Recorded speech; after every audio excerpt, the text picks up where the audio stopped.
pengedar itu sekarang ini Bu sudah di luar pagar kalian, tengah ngintip. Ini anaknya kena ini nih, anaknya berapa nih? Oh ini sedang diintai nih. Mereka pinter.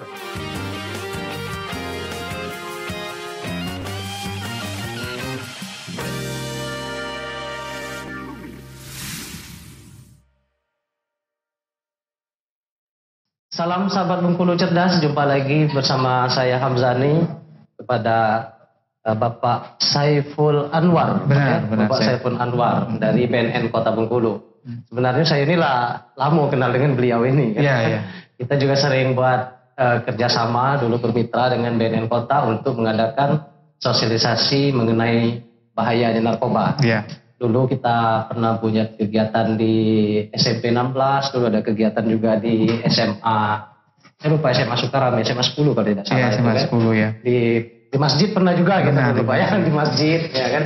Di Universitas di Asen. Universitas di Asen ya. Di belakang Universitas di Asen itu ada masjid gitu kan. Kita bantu sosialisasi dengan adik-adik mahasiswa.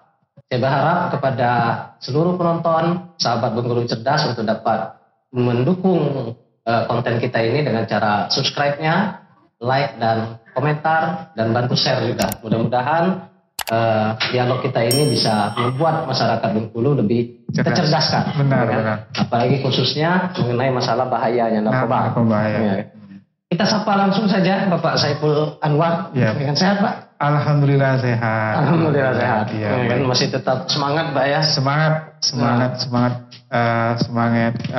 kerja. Semangat kerja. Ya, semangat kita untuk berbagi. Amin. Kemudian selamat untuk baik itu informasi dan lain-lain segala macam. Iya. Di BNN Kota masih di tempat posisi lama nih. Ya.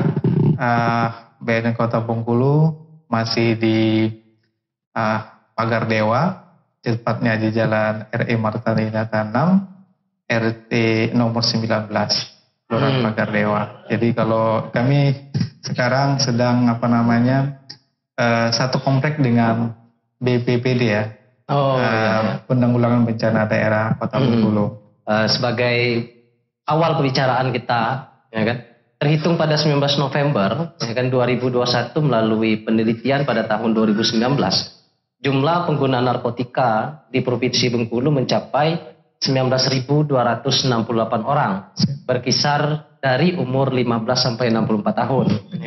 Nah, sepanjang tahun 2021, BNN Provinsi Bengkulu, saya mengambil ini data dari provinsi, tapi mungkin provinsi secara kolektif, secara komunal, dengan mengungkap 13 kasus penyalahgunaan narkoba dengan 23 tersangka. Dari 23 tersangka tersebut, sebanyak 20 tersangka golongan swasta, ada oknum Polri 1 dan masih berstatus napi, dan ada oknum mahasiswa. Dan kelompok umur yang paling banyak menjadi pengguna narkoba di usia produktif, baik itu pelajar, mahasiswa, dan di kalangan pekerja. Selama tahun 2020, BNN Bengkulu berhasil meringkus 24 orang tersangka penyalahgunaan narkotika yang merupakan bandar dan kurir.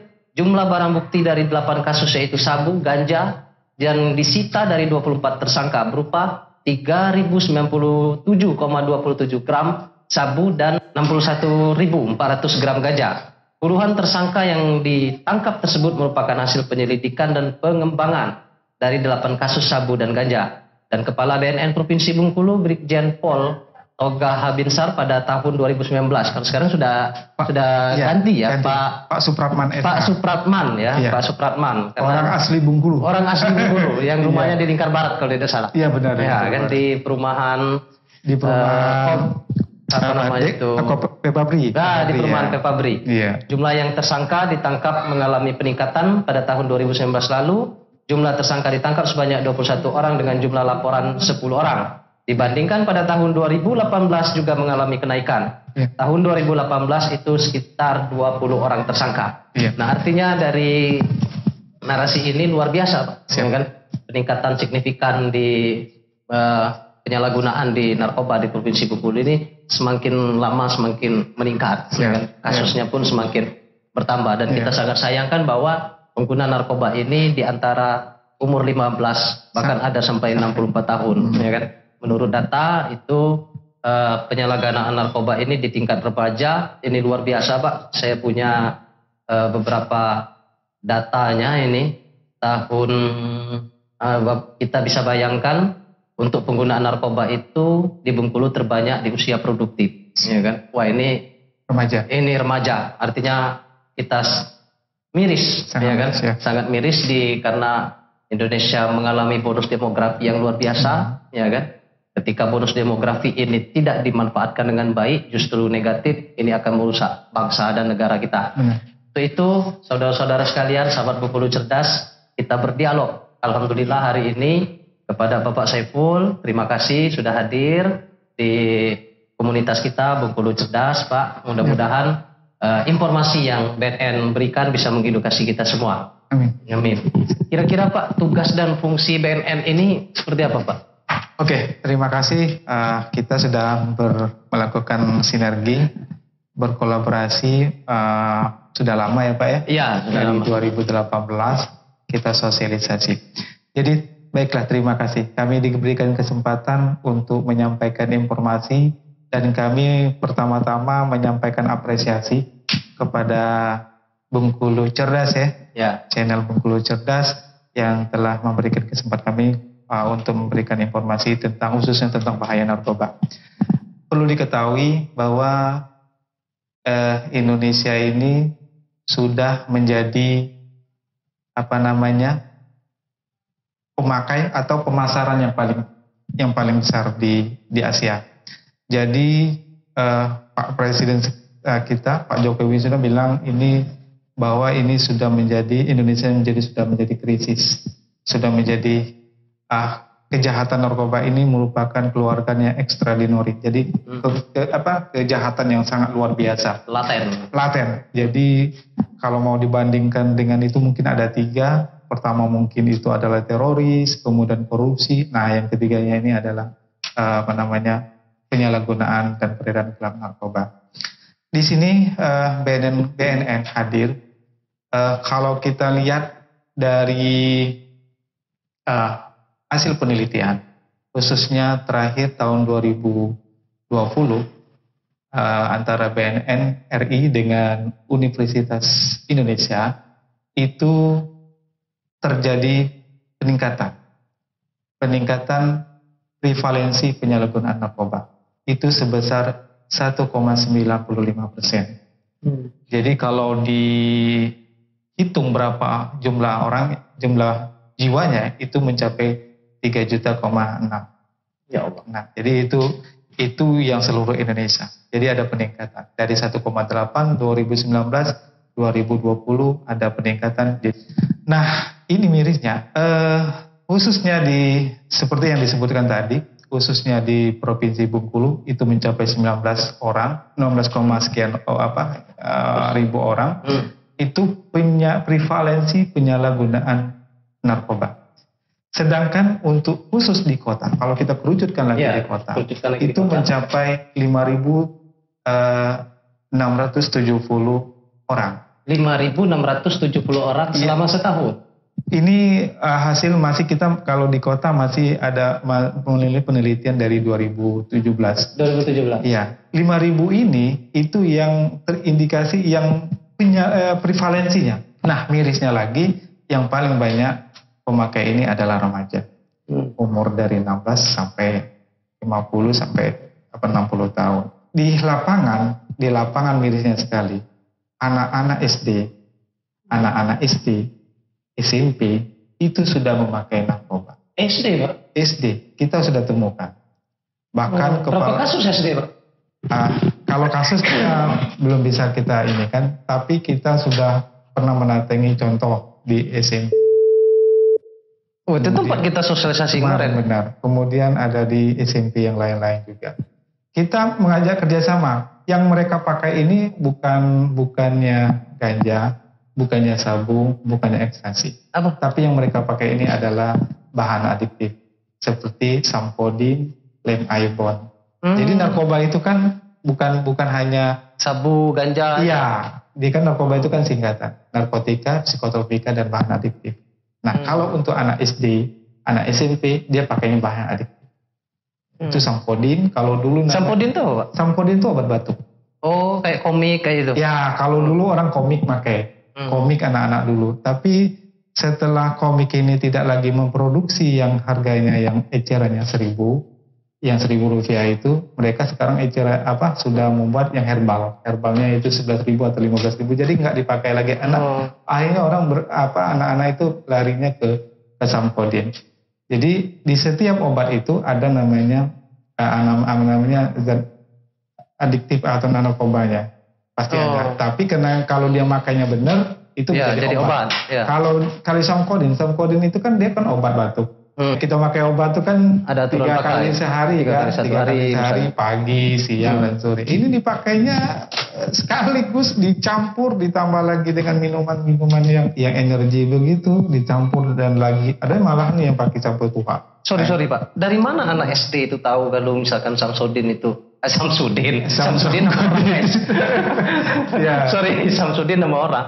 Maksudnya itu dari mana anak-anak SD itu tahu bahwa obat yang tadi itu bisa membuat mabuk atau melayang-layang seperti efek. Dari mana mereka itu tahu? Jadi gini, ada beberapa, dan maaf ini ada beberapa kalau kita temuin yang banyak kalau kita mengadakan razia. Jadi kalau istilah Pak Kepala kami, Pak Alexander Resuki itu bilang, kalau kita mau, kita kan setiap ini di mana ada yang tempat yang kosong, baik itu gedung kosong, rumah kosong, tempat misalnya ada kantor yang nggak dipakai, atau tempat-tempat yang sunyi, yang tempat-tempat kumpul, biasanya di situ mereka menggunakan atau menyalahgunakan bahan adiktif tadi. Kalau kita mau itu pasti berjalan, itu ketemu pasti ada. Nah, kita berkolaborasi, kita kerjasama dengan pihak sekolah, dengan guru BK.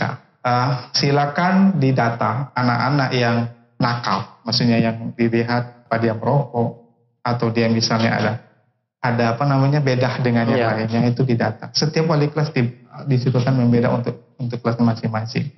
Setelah didata oleh wali kelas berapa di situ, nanti disampaikan dengan pihak BNN. Nanti pihak BNN khususnya bagian rehab itu nanti akan men-screening atau istilahnya membuat semacam data awal ya.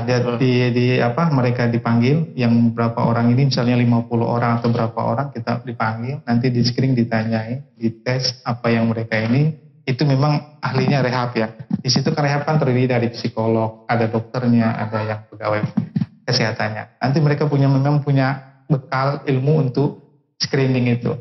Setelah di screening, oh ini pemakai berat, oh ini pemakai sedang, oh ini yang sedang baru makai gitu. Jadi ketahuan. Ya. Nah dari situlah mana yang anak ini yang bisa kita rehab, mana yang kita perlu perhatian khusus. Iya, pelayanan khusus. Biasanya ketika mereka diolah itu tuh pasti dicerita.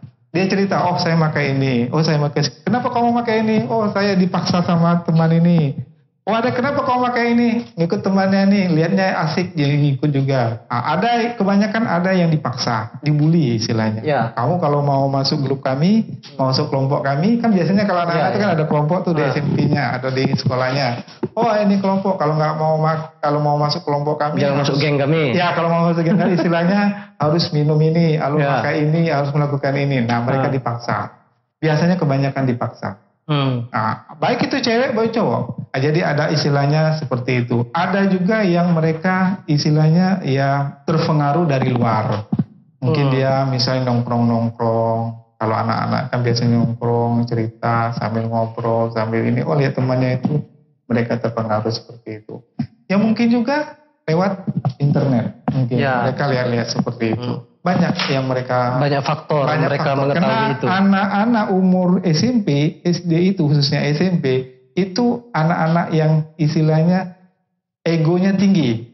Keingintahuannya tuh tinggi. Penasarannya. Tapi dia tidak menggunakan istilahnya logikanya belum dipakai. Oh ini kalau dipakai berbahaya. Enggak. Dia lihat temannya pakai itu dia pengen pakai. Contoh misalnya, dia nonton film, nonton orang kumpul-kumpulan misalnya ada ini. Dia mau coba. Dia mencoba. Dia tidak memikirkan risikonya ke depannya apa gitu. Ya. Nah, jadi kenapa mereka banyak yang korban, karena mereka itu di masa umur mereka itu karena mereka tuh egonya tinggi dan mudah dipengaruhi dan mudah istilahnya ditekan gitu. Jadi BNN ini ada tugasnya ada 3 poin sebenarnya. 3 poin ya. 3 poin atau kalau kami bilang 3 bidang itu ada di program P4GN sebenarnya. Program P4GN itu adalah program pencegahan pemberantasan penyalahgunaan narkoba. Di situ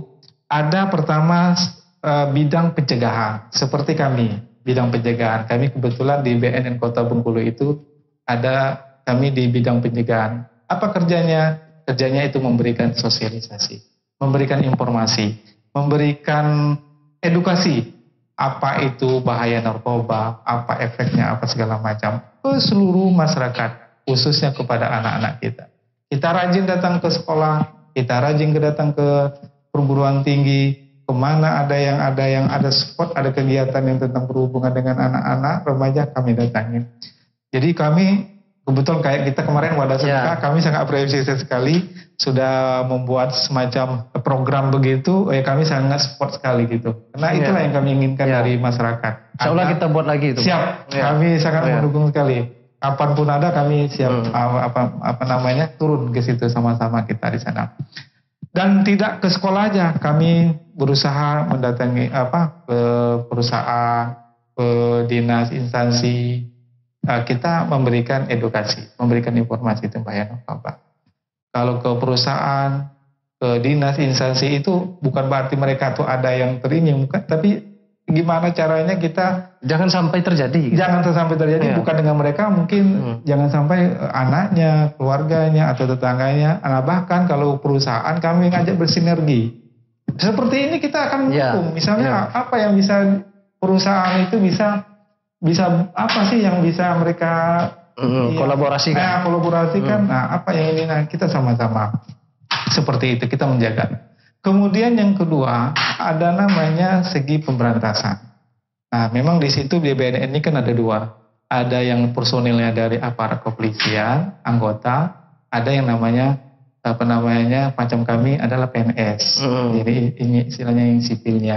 Nah, bagian pemberantasan ini adalah bagian dari kepolisian. Nah, jadi anggota kita yang dari kepolisian itu memberikan penindakan, melakukan penindakan, penyidikan segala macam yang terkait dengan kasus penyalahgunaan khususnya yang peredaran gelapnya. Kemudian yang ketiga ada yang namanya bidang rehabilitasi. Nah, bedanya kita dengan kalau di Polda itu kan ada narkobanya narkobanya. Nah, kalau di kita bedanya di sini. Di BNN ini ada rehabilitasi. Pusatnya rehabilitasi punya BNN adalah di Lido. Di mana? Di Lido Bogor. Itu pusat yang terbesar di punya BNN. Kalau di dekat kita juga ada di Kalianda di Lampung. Nah, kita di Bengkulu alhamdulillah tahun 2020 sudah beroperasi di Padang Serai. Di Padang Serai? Di Padang Serai. Tahun kemarin targetnya 30, tahun ini nggak salah itu 70 misalnya itu 70 presiden. Kan ada peningkatan. Rehabilitasi ini di BNN merupakan semacam program untuk memberikan rehabilitasi. Istilah kita mungkin pengobatan lah ya. Pengobatan baik itu secara medis maupun secara sosialnya kepada pemakai penyalahguna yang terlanjur menggunakan. Yang terlanjur menggunakan, yang korban dari penyalahgunaan peredaran gelap ini tadi, mungkin dia bukan pengedar, jelas dia adalah korban. Nah, itu yang kita ini kan. Nanti kita jelaskan.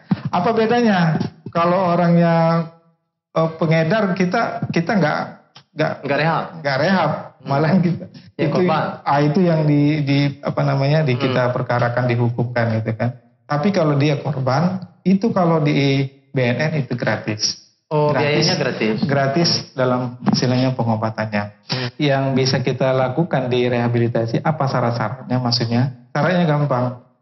Syaratnya, pertama belum ditangkap sama aparat kita. Pertama bukan hasil tangkapan. Kalaupun ada tangkapan itu ada juga, tapi itu melalui proses lagi namanya TAT. Pertama bukan di tangkapan polisi. Kemudian dia datang sendiri ke BNN. Bisa ke kesadaran. Bisa ke provinsi, bisa ke kota. didampingi oleh walinya. Walinya bisa biasa siapapun, orang tuanya yang jelas, mungkin bisa saudaranya yang ini, diajak ke sana, kita bawa ke sana, cuma bawa KTP, KK, fotokopi, kemudian materai 2000, sudah nanti ada nasinya di screening, di assessment sama anggota kita, apa-apa personil rehabnya, nanti ditentukan apakah dia ringan, berat, atau dia memang harus dirawat inap. Hasil dari screening. Hasil dari screening itu. Nah, kalau dia ringan, dia akan nanti secara rawat jalan. Nah, rawat jalannya bisa di BNN Kota. BNN Kota kebetulan alhamdulillah ada namanya Klinik Rafflesia Care. Jadi di Klinik Rafflesia Care itu dia melayani rehab jalan. Nah, kalau misalnya dia ini perlu berat, dia perlu rawat inap, kita membuat rujukan. Bisa ke ke Lido, bisa ke Kalianda, bisa ke ke tempat kita yang Padang Serai itu di dekat SMK Kelautan itu ya, ada di dengan SK berapa saya lupa itu, pokoknya berdampingan di situ. Pokoknya cari aja di situ Padang Serai. Bisa datang langsung ke sana, atau bisa datang ke BNNP, atau bisa datang ke BNN Kota. Dan gratis Pak ya? Dan gratis selama pemulihan. Itu kan biasanya kalau dulu 6 bulan, sekarang 3 bulan. Itu selama 3 bulan itu gratis. Namun ketika dia misalnya mengulang lagi? Bukan, maksudnya untuk biayanya dibawa ke sana itu biaya ditanggung sama orang tuanya, keluarganya. Jadi yang untuk transportnya mereka ditanggung sendiri sama keluarga. Tapi proses rehabilitasi selama dia di dalam situ selama 3 bulan gratis. Iya. Soal makan minum di situ gratis semua.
Dan sampai saat ini orang yang semenjak dari tahun dari 2001 dari 2001 2002 ini kira-kira sudah berapa yang sembuh, Pak? Nah, kalau untuk data yang terakhir 2021 itu yang kita tangani itu 77 residen.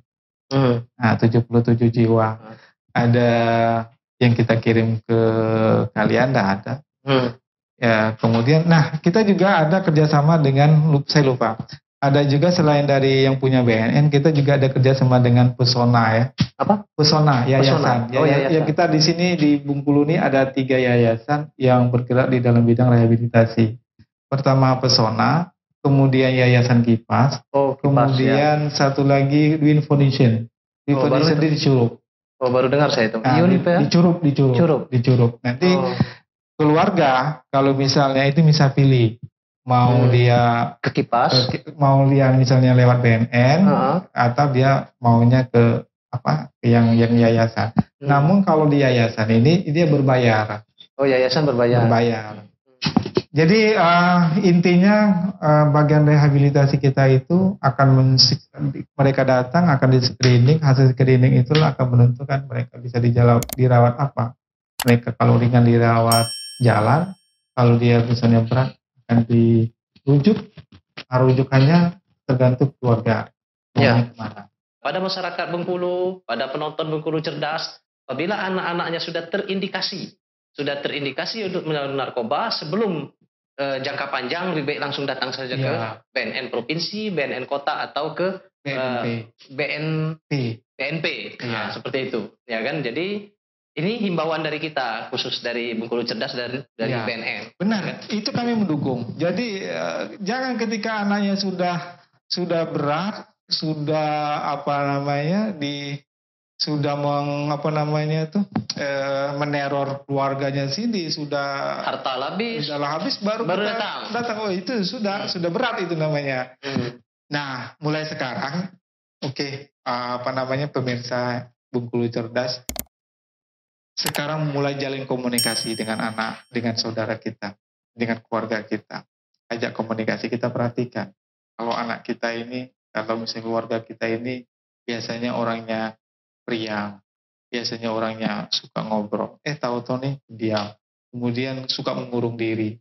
Atau mungkin lihatnya mungkin kusut atau gimana. Itu indikasi Iya, bisa aja. Apalagi kalau misalnya gini, kalau ibunya misalnya orang tuanya suka bersih-bersih di kamar tidurnya, ada itu ada misalnya ada pipet, ada yang seperti ini, ada gelas, ada pipet, ada aluminium, ada pemancingnya. Misalnya ada ininya, berarti dia sudah pakai sabu, karena sabu itu kan harus pakai alat namanya kan ini tadi bisa melakukan. Nah, itu kalau misalnya dia lihat dapat di situ, biasanya ditaruh di ininya, disimpannya. Kalau udah ketemu seperti itu, misalnya di sampah itu, berarti dia sudah makainya tentang memakai sabu. Atau misalnya dia di rumah itu dilihat dia beli lemnya banyak itu, udah dibawanya. Wah, itu berarti sudah ini. Atau ini yang miris, pernah kami temuin di satu SMP yang pertusan di tengah kota. Itu anak itu cewek, kemudian kembar. Dua-duanya itu minum Sampodin. Orang tuanya nggak tahu. Pikirnya buat batu. Enggak. Kenapa dia pakai itu? Kami ditanya sama petugas. Kenapa kau pakai itu? Dipaksa sama kawannya, kakak tingkatnya tadi. Akhirnya dipanggil, nangis orang tuanya. Itu. Nah, itu kan kita nggak ini. Jadi ajak ngobrol. Kalau anak itu misalnya ngomongnya sudah susah, diajak ngomongnya susah, apa dia ini ada. Nah, ini ingat, kalau anak itu lagi baru misalnya pakai lem itu, biasanya kalau kita ngobrol tuh nggak nyambung. Susah nyambungnya. Nanti kalau kita tuh dikasih selang dulu, mungkin 2 jam, 3 jam baru kita ajak ngobrol lagi. Artinya ada perubahan yang tidak biasa. Benar, kalau hal-hal yang misalnya tidak biasa di rumah seperti itu kejadiannya, silakan laporkan ke kita. Bawa, jangan malu-malu sekarang, tak usah malu-malu. Yang daripada nanti dia menjadi berat. Daripada berat. Sudah, Allah Akbar. Kita nggak bakal lagi. Insya Allah kalau dia masih baru, insya Allah masih mudah. Kita. Sahabat Bengkulu Cerdas, jangan lupa ya kan, pesan dari BNN tadi, kalau sudah ada indikasi-indikasi atau anaknya sudah tidak biasa seperti biasanya, tuh kita cepat-cepat konsultasi ke BNN, ya kan. Nah, Pak, selanjutnya yang membuat faktor yang paling dominan, Pak. Faktor yang paling dominan yang seseorang itu berkeinginan betul untuk berkonsumsi narkoba. Ini faktor yang paling apa ya? Akar masalahnya itu loh. Akar masalahnya itu di mana sebenarnya? Karena BNN sudah gencar sosialisasi. Kita masuk ke konten ini, sudah di sini, sudah ke sekolah-sekolah, sudah masih gitu loh. Masih ada yang pakai. Masih ada yang pakai, ya kan? Ini latennya ini kerja siapa gitu loh, ya kan? Polisi sudah masuk, masih. BNN sudah masuk, masih, ya kan? Oke, jadi perlu diingat, yang namanya pengedar itu lebih calak daripada kita, lebih pinter daripada kita. Baik di alatnya, pakai perangkat ininya, dia mulai modusnya juga berubah-ubah. Jadi intinya mereka lebih apa namanya, lebih pintar lah. Lebih pintar lah. Ya. Dan biasanya yang pakai ini biasanya yang pemakai narkoba ini biasanya sangat pintar sekali berbohong. Berbohongnya sangat pintar. Oh itu kalau yang pemakai itu, bohongnya itu sangat luar biasa mereka, kalah kita. Nah jadi intinya pengedar itu sekarang ini Bu sudah mungkin berada di depan, di luar pagar kalian, tinggal ngintip. Ini anaknya kena ini nih, anaknya berapa nih? Oh ini sedang diintai nih. Mereka pintar. Mereka akan begitu kita lengah, dia akan masuk. Nah, kebanyakan kasus yang selama kami menangani kasus yang rehab dan kemudian yang diberantas itu hasilnya mereka kebanyakan dari keluarga. Faktor keluarga. Faktor keluarganya ini macam-macam. Ada yang broken home, ada orang tuanya nggak lengkap lagi. Ada yang keluarganya lengkap tapi ditinggal sendiri di rumah, misalnya kayak ke kebun, atau mungkin orang tuanya sibuk kerja atau segala macam. Biasanya, maaf kalau yang di bawah-bawah, yang SMP, yang SD itu kan ada tuh, kalau daerah ini kan orang tuanya berkebun di kebun lama kan, ditinggal sama adik-adiknya aja, atau ditinggal berapa di ini. Jadi mereka liar. Ya, loss control. Dikontrol. Ada yang loss control. Nah, ada yang seperti itu. Ada orang tuanya asik kerja, sibuk. Cari uang, cari ini. Seperti itu. Komunikasinya jarang. Akhirnya mereka, anak-anak ini mencari tempat komunikasi, mencari tempat hangout. Nah, kata orang sini hangout ya. Mencari tempat kumpul-kumpul. Nah, mereka bercurhatlah di situ. Dan kebetulan mereka salah tempat kumpulnya. Ke tempat kumpulnya itu yang nggak benar. Akhirnya pertama awalnya mereka ini biasanya ditipu. Biasanya mereka ditipu makai ini mungkin lewat makan atau lewat minuman, akhirnya ketagihan, ada narkobanya, adiksinya dia ketagihan, akhirnya dia pakai sendiri. Akhirnya ketergantungan. Biasanya dari keluarga. Faktor keluarga yang sangat menentukan. Bagi yang orang tuanya yang tidak utuh lagi. Kemudian kita orang tua ini kadangkala ada juga yang anak itu menjadi beban di rumah. Misalnya gini. Jadi beban di rumah? Maksudnya gini, anak itu suka kan dimarahi, orang tuanya salah pengasuhan. Istilahnya itu terus menyalahkan. Anak ini dikit-dikit anak ini salah. Akhirnya anaknya cari yang tempat untuk istilahnya yang nyaman. Nyaman di mana dia? Nyamannya teman-temannya. Temannya salah. Kalau temannya enak gitu. Nah, jadi mulai dari sekarang kami memberikan saran, himbauan untuk sama-sama menjaga keluarga kita masing-masing. Kemudian lingkungan perhatikan. Memang anak kita enggak di situ. Tapi kalau lingkungannya, kita kan udah tahu lah, lingkungan yang kita misalnya ini kan, kalau lingkungannya enggak benar, anak kita juga mungkin bisa juga terlanjur di situ. Itu yang pertama, keluarga. Kemudian yang pergaulan.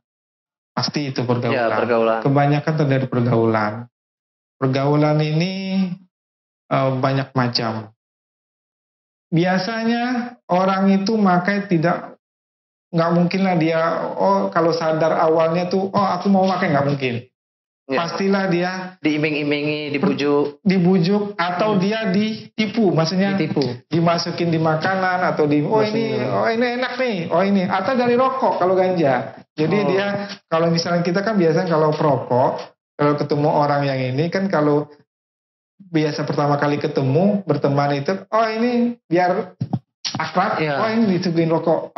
Biasanya rokok itu yang 1 atau 2 sudah diganti dengan ganja. Rokok itu dibuang, tembakaunya dibuang, dimasukin. Itu ada yang seperti itu. Ini rokok dia hisap sekali, 2 kali dia hisap. Begitu juga dengan ekstasi. Ekstasi kan yang namanya ekstasi kan kalau anak-anak yang masih kecil, masih kan permen kayak ini kan, dia kan berlogo, kemudian berwarna-warni, itu sangat menarik bagi remaja kita kan. Kayak apa ya? Kayak vitamin C. Seperti itu, tapi biasanya ada logo di tengahnya. Logonya tuh macam-macam. Dan orang bilang tuh banyak. Ada butterfly dia ngomong, ada yang namanya macam-macam lah itu dia ngomongnya tuh. Ada yang berbentuknya yang rasanya kayak vitamin C itu. Enggak. Itu contohnya. Saya juga belum pernah.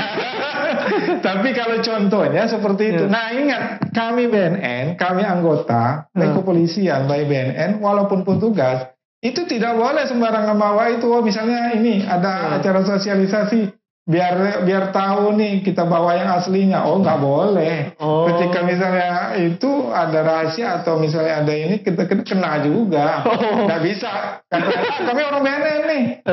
Ini bawa ini nggak bisa. Nah kami kalau datang ke sekolah atau itu nggak pernah bawa yang asli. Kami makanya yang gambar biasanya lewat Infocus atau kami ada namanya duplikat itu yang bukan asli apa istilahnya? Ya duplikat. Bukan duplikat, imitasi. Imitasi itu. Jadi contoh. Tapi berat tuh bawanya.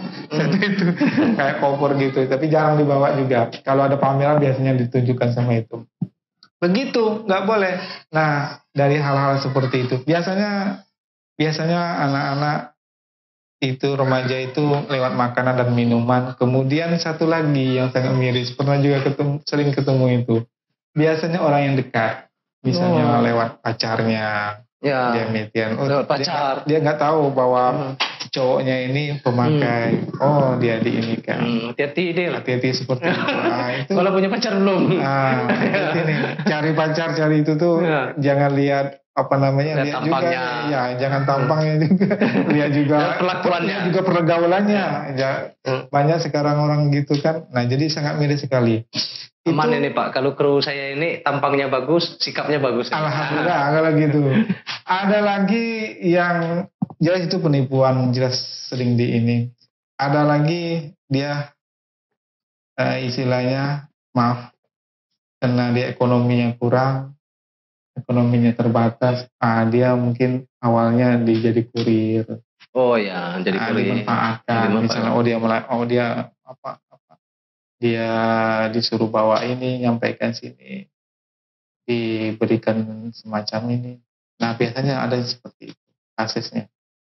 Yang jelas yang paling banyak itu narkoba ini banyaknya kena kawan dekat atau teman dekat atau orang dekat dengan dia. Ya. Paling banyak begitu. Ya, jadi saya jangan ingin mewanti-wanti apalagi saya dengan anak-anak perempuan yang masih kuliah, masih sekolah, apalagi yang sekolahnya jauh, yang suka misalnya luar kota, liburan dan anak kos nih yang biasa di ini kan, terus terang jadi target karena mereka mungkin kiriman kurang, belum ada kiriman. Ini kamu ini kasih lumayan kan katanya. Itu benar. Saya lupa anak kos itu sering. Kita juga kalau rahasia di kos-kos itu sering dapat. Rahasia sering di banyak kosannya. Kita berantas kita itu kemarin tanggal 27 kan kita ngadakan itu juga.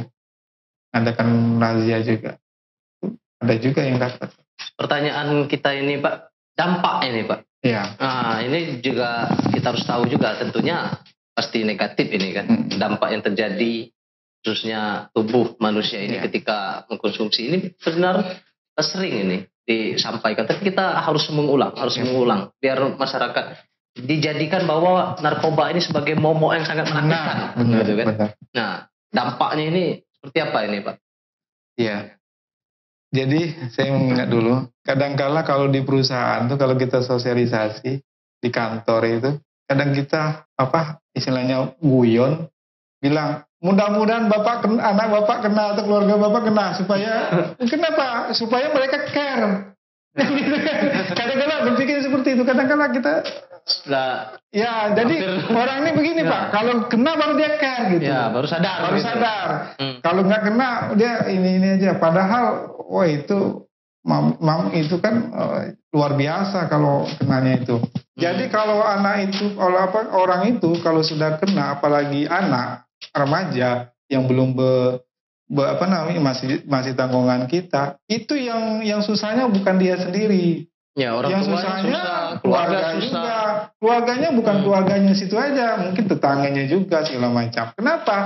Setelah dia menggunakan seperti itu, ketika dia ini dia akan menimbulkan kriminal yang lain, Ya, kejahatan lain, mungkin Kejahatan. maling, mungkin dia mengadakan pencurian atau segala macam, bahkan sampai membunuh. atau sampai dia membunuh, atau dia melakukan yang asusila dengan anak orang lain gitu kan. Itu kan faktornya dampaknya banyak. Dampaknya dari ekonomi jelas, dampak sosialnya jelas, dampak kesehatan apalagi.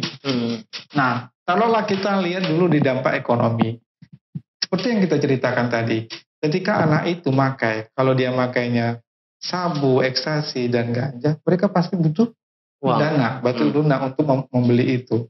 Nah, kalau dana itu dia bekerja pun belum, dia uangnya dia minta sama orang tua, ketika dia nggak ada uang lagi, orang tuanya nggak ngasih, pasti dia mencari ke tempat lain. Apa yang dicari? Mungkin ada barang di situ dia jual, atau nggak ada di rumahnya dia cari tempat orang lain, tetangga lain atau apa lagi, atau dia melakukan kriminal yang di luar, misal mencopet atau segala macam.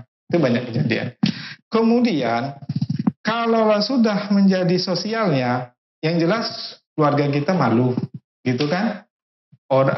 Masa depannya, waduh, Allah Akbar, itu tak akan kalau nggak cepat, wah itu akan selesai. Sebagus apapun kita, keluarganya sekaya apapun, apapun, kalau anaknya sudah kena, contoh lah deh, yang artis kita, apa lagi kurangnya? Ya. Kan? Iya, ini juga ini boleh nih saya tanya ini Pak. Apa ya? Mungkin narkoba ini bukan cuma sekedar faktor ekonomi, Pak. Ya kan? Mungkin ada mereka ini mendapatkan ruang-ruang pengen mendapatkan ruang-ruang yang baru. Ya kan? Contoh lah misalkan orang ini sudah kaya, ya kan, sudah bekerja, sudah ini mapan lah ya. Sudah punya anak, tapi masih tetap juga menggunakan. Nah, ya kan? Itu kan ini kenapa ini kan? Iya. Kalau kita bicara artis, taruhlah, apalagi dia misalnya sekarang kan sibuk dia dari syuting segala macam, doping gitu kan, macam kan banyak si A si B si C lah. Dan ini yang dia nggak sudah kaya, tidak lagi ngejar ini macam ini kan, dia kok bisa pakai? Alasan dia kenapa? Orang tuanya meninggal kan, orang tuanya meninggal, tapi kan lucu gitu kan. Nah, jadi narkoba ini gimana ya? Orang yang itu tadi pergaulan tadi. Ya, pergaulan tadi, ketika misalnya dia satu grup itu di kelompoknya itu, walaupun di kelompoknya ya kita kan ngerti kan, apalagi kelompok orang-orang yang berduit kan, namanya orang elit kan, orang banyak duit. Ketika mungkin bosan nih, ada yang perlu yang lain, dilihatnya seperti ini, coba. Ya, karena dianggap narkoba itu sebuah tren. Nah, mungkin tren begitu. Itu bagi orang yang ini. Ya, tapi jadi ya susah lah ya, artinya untuk mengenai kita mengetahui bahwa dampak narkoba tadi secara sosial, secara ekonomi, ya kan, apapun itu memang sangat merugikan, sangat berbahaya bagi tubuh kita. Yang makai narkoba, semua jenis makai narkoba, dia itu serangnya adalah otak. Otak. Nah, anehnya satu lagi, salah satu yang nggak pakai yang diminum itu, yang anak-anak yang kita sangat lem ibon itu tidak ada namanya zat adik, dia racun, tapi anehnya anak itu bisa pakai. Yang dia hisap itu bukannya adiktif, narkobanya itu, tapi yang dia hisap itu adalah racun, tak ada dia zat kimia yang bentuk ini nggak ada, itu racun. Tapi aneh kok bisa. Jadi kira nggak paham juga. Kalau samponin taruh maka itu kan ada ininya kan. Walaupun dosisnya tinggi, ini digabung-gabung dia pakai dia tinggi. Nah itu. Jadi dari segi kesehatan pastilah itu akan berpengaruh. Memang kalau dilihat dari awal mungkin jangka waktunya mungkin agak perlu waktu lihat misalnya dia ini, tapi yang jelas sekali dia coba otak itu tak bisa diperbaiki lagi. Nah yang lain-lainnya itu akan ngikut tuh, kanker segala macam itu akan ngikut seperti itu. Yang pasti dia tuh akan menyerang otak dulu. Kemudian dari situ baru dia akan menyerang yang lainnya. Ya intinya BNN harus tetap sudah all out bekerja sangat luar biasa lah. Nah BNN ini kan punya SDM-nya kan personilnya kekurangan khususnya di kota. Kami di situ 32 orang. Itu. Jadi untuk menangani kota sebesar ini bukan sesuatu yang mudah. Tapi ya kita tetap BNN harus tetap istiqomah, tetap semangat. Kita semangat seperti itu. Oke Pak, kita lanjut lagi Pak. Kira-kira apa pesan Bapak untuk generasi milenial? Ya, generasi kami lah ya. Agar tidak terjerumus untuk mencoba mengkonsumsi narkoba ini. Siap. Pertama, himbauan kami ini pribadi, lihat di YouTube, ada ini, kita coba. Tapi bukan yang negatif ya. Misalnya mungkin kalau macam adik-adik kita yang cewek ini kan mungkin lewat orang bisa masak, bisa dipraktekin gitu kan. Mungkin banyak-banyak ikut istilahnya ke tempat-tempat kayak pengajian atau liko atau kami. Orang ini kami, kalau saya sendiri juga ikut liko. Mungkin ke tempat tahfiz, ke masjid. Itu asik tuh sekarang itu ustadz-ustadznya muda-muda tuh asik tuh.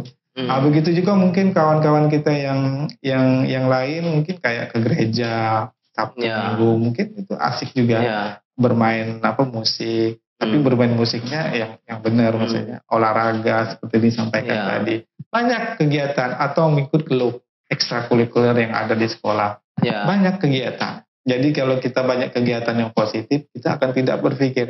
Kemudian jangan terlalu bukan kita membatasi pergaulan kita, maksudnya jangan terlalu percaya dengan orang asing, khususnya cewek.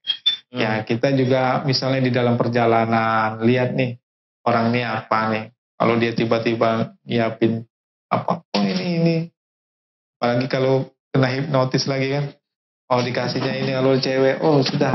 Nah jadi lebih baik kalau perjalanan itu bawa bekal, minum, kita aman. Kalau saya dengan anak-anak, ketika saya dengan anak saya sendiri, ketika dengan misalnya ke sekolah, saya juga mewanti-wanti bagi anak-anak yang kos, jangan suka di bandar, jangan suka senang di yang di bandar-bandar gitu kan, dibayarin gitu, ditraktir, jangan suka. Atau memang sekarang banyak kafe ya, tempat apa aja banyak kafe. Memang kafe itu kata orang kalau dulu identiknya begitu. Memang kafe-kafe sekarang banyak, tapi ya coba dilihat kafe-kafe yang kayak mana sih gitu kan. Mungkin tempat hibur-hiburan dipilih macam karaoke-nya. Kalau bisa di rumah karaoke sini, kenapa harus ke karaoke itu? Atau di kafe, kenapa harus minum-minum di tongkrong-tongkrong situ? Kalau ada wifi di rumah, mending di rumah sambil minum-minum kan asik juga kan. Atau misalnya itu.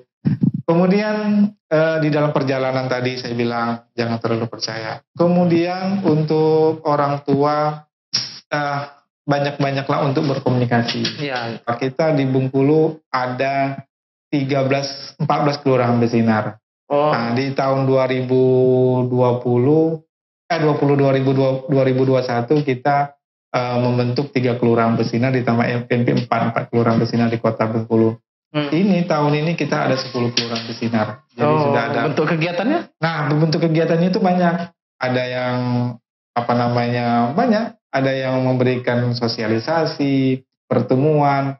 Malah yang di Padang Serai itu sudah meningkatkan ada semacam ini kegiatan yang mendukung ekonomi. Jadi ada home industry. Nah, jadi dibentuk seperti itu. Itu yang dilibatkan tadi masyarakat. Yang dilibatkan masyarakat. Ibu-ibu khususnya. Ibu-ibu orang tuanya yang bisa di ini itu di Padang Serai.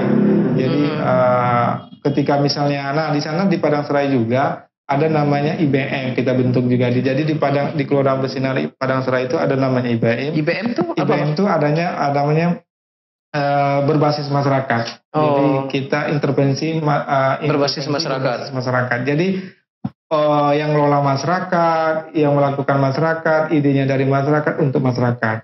Jadi misalnya gini, kalau misalnya di daerah situ ada yang mencurigakan anak-anak itu, nanti ada anggota IBM itu akan mendatangi, akan melihat, oh ini apa nih, ini terlanjur pakai. Mereka bisa memberikan, mereka sudah dilatih untuk memberikan semacam terapi, semacam rehabilitasi. Tapi yang ringan. Tapi yang kalau yang udah berat dia nanti akan rujuk ke BNN. Oh gitu.